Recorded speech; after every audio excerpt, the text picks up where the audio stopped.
podcast, The Secret Google, Veo 3.1 Prompts, Pro Creators Use Guide. Hey everyone, welcome back to the Banana Thumbnail Podcast, where we bring thumbnails to life to crush the competition. Today we've got something really exciting lined up. Absolutely. We're diving into the fascinating world of Google Veo 3.1, and let me tell you, it's packed with features that pro creators are using to create some mind-blowing videos. Right? There's this myth floating around that you can just throw in a vague prompt like cool car chase and get a Hollywood-level production. Spoiler alert, that's not how it works. Oh wow, that's actually really interesting. So what's the deal? Why does 90% of AI-generated video look like a weird, jittery mess? Great question. A lot of it comes down to how you write your prompts. If you just mash the gas pedal with vague instructions, you're likely to crash and burn. But pro creators are using specific structures that really help.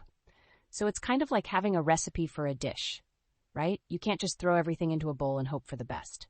Exactly. And with Veo 3.1, it's all about understanding the nuances.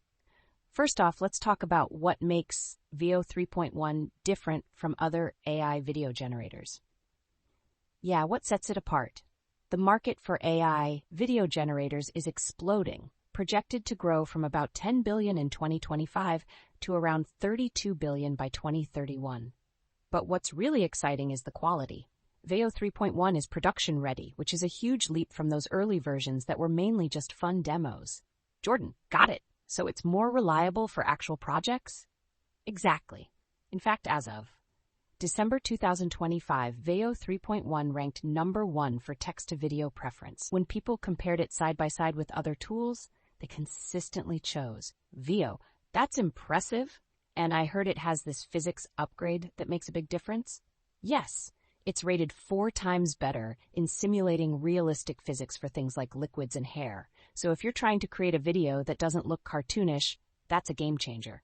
So if I'm understanding correctly, that means less frustration for casual users and more reliable footage for pros, right? Alex, exactly. Now let's move on to how pro creators are structuring their prompts. They're not just saying man walking down a street. They're saying things like cinematic shot, 35mm lens, shallow depth of field, smooth dolly in. Whoa, that sounds super technical, but it makes sense. You're basically telling the AI how to film the scene. Right.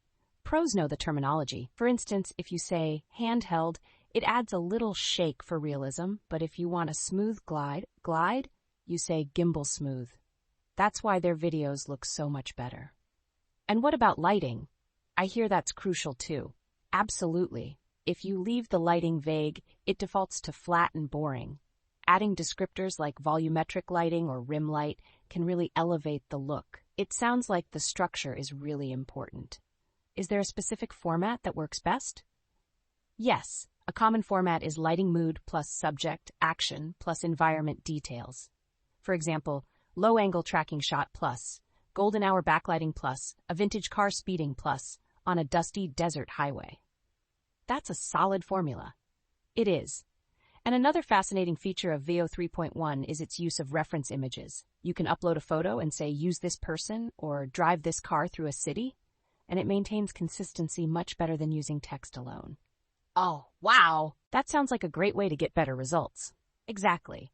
Plus, you can control the first and last frames by uploading images to help create smooth transitions between them. That sounds super handy. Now, what about settings? I imagine those play a big role too. They do. One surprising thing is how Veo 3.1 handles motion. In older models, high motion would lead to distortion, but with this version, you can generate 1080p videos that can be over 60 seconds long. However, I recommend generating in shorter chunks, like 5 to 10 seconds, to maintain more control. That's smart, and I heard it integrates with Gemini for prompt writing. How does that work?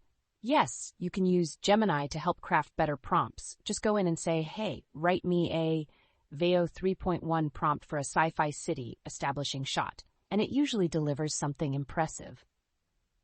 Sounds like a great tool to have at your disposal. But what mistakes do people usually make when using Veo 3.1? Common mistakes include overloading the prompt with too much info or expecting perfection on the first try.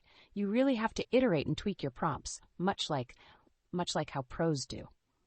That's a valuable lesson for anyone trying to use this tool. It's all about practice. Absolutely.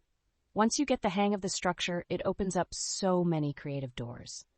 So to wrap up, Veo 3.1 really stands out due to its realistic physics, advanced prompt structure, and the integration of image references for better consistency. Exactly. And if you want to stay ahead in the creator game, mastering this tool is definitely worth your time. Well, that's a wrap for this episode of the Banana Thumbnail Podcast.